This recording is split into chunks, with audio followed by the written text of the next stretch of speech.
humans, it's just Martine, and today I'm joined by the lovely, the great Harris.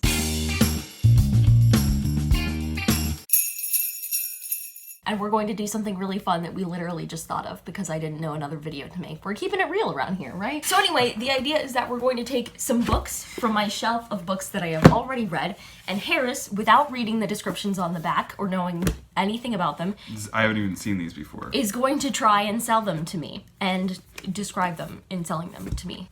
Yep. First up, this game is basically just judging a book by its cover to the extreme. So this is, I'm not going to read it, don't worry. I was looking at the cover. So this is Terry Pratchett's Thieves of Time. It says thief.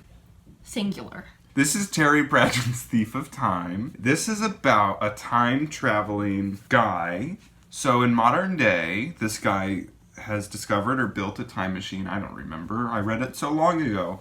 And he goes back and he goes and changes colonial events, because if you look, that looks like Paul Revere-ish. He is thieving the world of their history. So he's a thief of time. And the villain in the book, because this book has to have a villain, is definitely like a more literary Bond villain. And he's like, no, all these bad things are gonna happen because it's part of our dun-dun-dun conspiracy to make them happen. So like Illuminati-like enemy. I'm debating whether this is gonna be like a singular enemy or if it was like a group of them and he just encounters like KGB style. They just show up. So wait, I'm not done.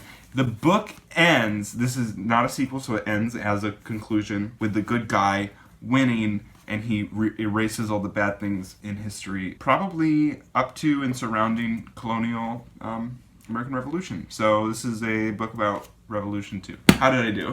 Well, I have some questions that I want to ask you. Of course. So, you said this is the main character, right? Yes. Okay, what's his name? John. Colonial John, thank you. And what's the antagonist's name? Oh, definitely a Henry. Henry. Definitely a Henry. Should I read the actual back to them after? Let's do it. Okay. Because I want your reaction. Everybody wants more time, which is why on Discworld, it's very much a series. Oh, Terry Pratchett. Only the experts can manage it. The venerable monks of history who store it and pump it from where it's wasted, like underwater. How much time does a codfish really need? To places like cities, where busy denizens lament never having enough of it. While everyone talks about slowing down, one young horologist is about to do the unthinkable. He's going to stop. Well, stop time, that is, by building the world's first truly accurate clock. Which means esteemed history monk Lutze and his apprentice, Lobsang Lud, have to put on some speed to stop the timepiece before it starts. For if the perfect clock starts ticking, time, as we know it, will end, and then the trouble will really begin. Okay, so I got time. None of it. Also, I'm pretty sure the character depicted on the front is Death, but... Oh, okay. Yeah. Definitely looking like Paul Revere, though. Seriously. Okay. Put this on Paul Revere's LinkedIn page. One young horologist. Is that history monk Lutze? Yeah. And his apprentice. Okay, so John and Henry, little off. Where's Terry Pratchett? He's American, right? No. Where's Terry Pratchett from? Is he English? Yes. You can cut He has that. been knighted, Sir Terry Pratchett. You'll have to let me know down in the comments after he does each one of these books, which did you like better, the description on the back or Harris's description? I'd love to know. All right, book 2, take it away. Okay, the next book in the collection, I actually pretended to read this for a history class in high school. Or not this book, but Margaret Atwood. I was about to say, this book? A history class? Anyway. What's the other... I don't know. I don't know. There's a lot less. I'm not reading. I want to see if there's more of a cover. By the way, See, there's not. Like, if we take a quick glance, you just get Margaret. The reason I always worry that you're going to read it is because I read so fast that, like, if I flip it, I caught words there. So... Well, I don't know how to read. Yes, I forget that sometimes. Okay, so this is actually a really tough one. This is a final boss, because it's a flower over a face and just some eyes on the cover. It's called Oryx and Crake, which is already, like, dense to read. Look how many consonants there are in Oryx and Crake. Look how that's spelled. Yeah, but because you've read it, Oh, and I have read it, and I am selling it to you. It's towering and intrepid. Atwood does Orwell one better. You're not supposed to read. Well, that wasn't the back. I guess I was half cheating, but it's okay because I already read the book. And So what's it about? Well, the book, of course, is about Oryx and Crake, who are these pseudo gods almost. Okay. And they're like these all-knowing beings, and this woman on the cover, she's the protagonist, okay? And she's had a very personal tragedy, and it sent her on this downward spiral. And in this, it may be a physical or non-physical state she's in, and it's not Arkansas. That was a terrible joke.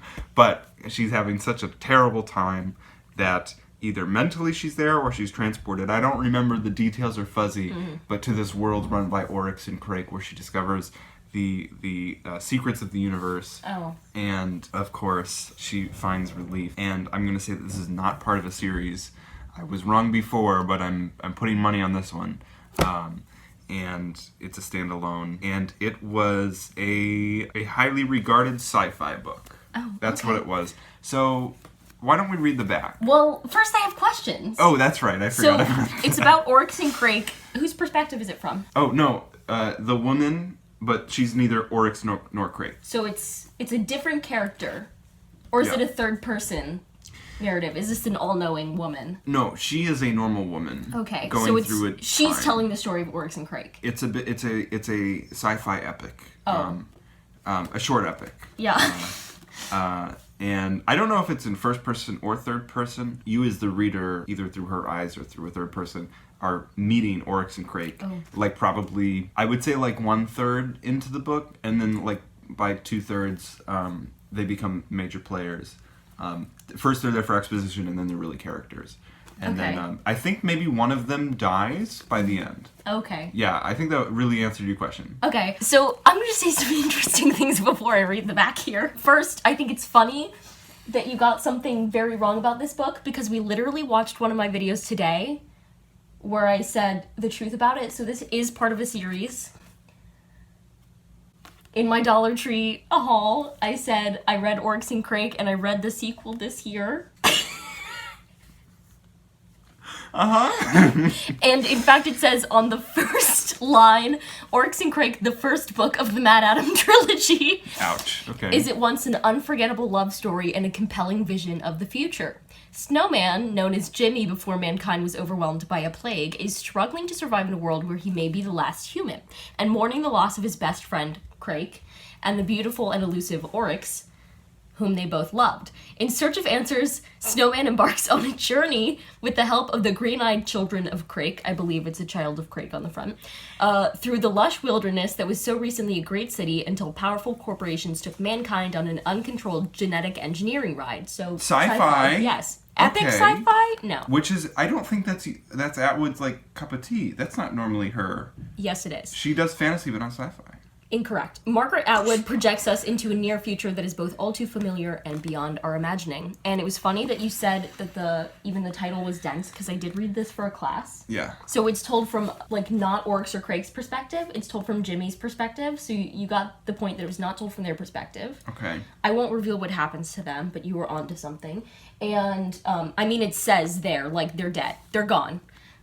Oh, okay. So I was were- gonna do a dun dun dun into the camera, but you gave that one No, away. it says so- on the back, Oryx and Craig are no more, so you were correct that at least one of them died. Yeah, but you were wrong, it's not from a female's point of view. So you actually did really good on this one. I'll take it. Nice. I'll take it. The next book I want to sell to you is Rick Riordan's The Kane Chronicles. That's not the title. Number 3, The Serpent's Shadow. See, that was a good save. This is an action-adventure, of course. Takes place, obviously, Middle East, with serpents, just from the cover, I can tell, and a duo that are wandering through. Okay, that's the easy part. Here's what actually happens. Now, some of this I'm going to talk about, it happened in 1 and 2. Oh, okay. Okay, so in 1 and 2, these characters began time traveling. Oh, And they were time traveling and teleporting to Both? different times and places. okay. And here they're in ancient Egypt, and they're greeted by the serpent, which is quite obviously godlike. This probably plays into... I mean, what do I mean probably? I read the thing, and I'm selling it to you. This plays into ancient Egyptian... Is there a word for fantastical stories of another culture? Chronicles. No. There's a specific word, and you know it. Folklore. No. That kind of works. But it kind of works, that kind of works. No. What's the one you're thinking of? Mythology? Mythology. Yes. Thank you. I really couldn't think of it. I have a terrible time thinking of words. So this plays into mythology. Now, giant snakes appear not only in Egyptian, presumably, mythology, but also in, like, Nordic mythology. I played God of War, okay? Great game, by the way. Harris's Game Reviews is back, by the way. No, it's not.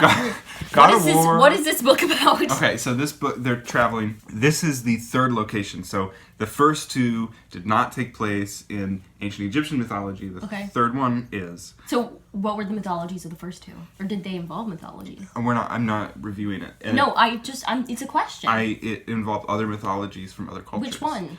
I want to know so that I can pick this up if I'm interested in it. Okay, fair. I'm going to take a gamble and say maybe general European folklore. You know the ones. And maybe like general American, which is a little less developed, like Bigfoot. Oh, okay. No, that's too cheesy. Hold on. You can't do Bigfoot and then have a book that comes after it. I thought you read it. Oh, it was a long time ago. I read this one most recently, and I can tell you more about that. So, can you tell us about the two characters on the cover? Oh yeah, that's Gabe and Emma. Oh, great. Are they in a relationship? Not yet, but through their adventures, they'll probably find love before one of them dies, of course. That may be in this book, it might be later. I didn't remember, but it's coming. No, I'm not reading. Just, more about the serpent here. He has a very... You don't see him until the end of the book. Oh. Well, you never see him because it's a book. Movies, am I right? You don't really see him, but you do see his shadow. And he's so massive, you don't really know where he is, but you just kind of... The world kind of blacks out for a little bit when he hovers over. Okay. And then you see him and it's terrifying. And then they do some weird, crazy stuff in the pyramids, of course, that kind of kills him. Not exactly the most satisfying ending, sort of like how Pennywise was killed in It, with just bullying. Is that a spoiler alert? Just saving your time because it's not that good. But it's not as cheesy as bullying a murderous clown god to death, I should say. Okay. But it is not exactly the most satisfying. It's not a Slay the Dragon story. It's kind of like align the gems to let the dragon be freed. And the serpent is godlike, but also they really underdeveloped the question of whether he's embodying a spirit of a pharaoh or something similar. Any questions? Okay, I'm going to read you the back of this book. For those of you who haven't read the Kane Chronicles, this is the third book, so I don't know if the back will give any spoilers, so they shouldn't be major spoilers, but skip ahead a minute if you don't want them. Also, I just spoiled this entire book. No. When young magicians Carter and Sadie Kane, they are siblings, so they will not fall in love. Well, you don't know that. I did see Disney, so it probably won't be that way. They don't fall in love, I've read this. Learned how to follow the path of the ancient Egyptian gods, which they've been doing since the start of the series. Oh. They knew they would have to play an important role in restoring Ma'at order to the world. What they didn't know is how chaotic the world would become. We didn't know that either. The chaos snake, Apophis, is loose and threatening to destroy the earth in 3 days' time. The magicians are divided. The gods are disappearing, and those that remain are weak. Walt, one of Carter and Sadie's most gifted initiates, is doomed and can already feel his life force ebbing. Zia is too busy babysitting the senile sun god Ra to be of much help. What are a couple of teenagers and a handful of young trainees to do? There is possibly one way to stop Apophis, but it is so difficult that it might cost Carter and Sadie their lives, if it even works at all. It involves trusting the ghost of a psychotic magician not to betray them or worse, kill them. They'd have to be crazy to try. Well, call them crazy. I don't know. What do you think? I got some parts right. But obviously the easy parts. Not a lot, I would say. Not a lot. No. I did funny enough, at the end it said psychotic magician, and I did bring up Pennywise. which is it's like Lost in Translation, almost the same thing. It's like not quite a one-to-one, but like it's almost there. Oh, okay. So while I didn't exactly include him in the story, I did mention it, so it was on the mind. It's basically like I read the book. For reference, if I ever give you a Rick Riordan book again, when he does a series, it's entirely based on one mythology. Solid. Like Okay. Percy Jackson, all Greek mythology. All Greek. Kane Chronicles, all Egyptian. Magnus Chase, all Nordic. So there you go. We just imported like the first half of this footage, and it's already quite long enough. So we're going to do a part 2 to this in a couple of days with the rest of the books that I have picked out plus one extra. But for now, I'm going to end this off. So if you like this one, give it a big thumbs up and comment down below. Did you think Harris described these better than the actual books itself? Like, which would you read? Harris's takes or the books? And subscribe for more reading, writing, and college lifestyle content. And until next time, bye humans, bye!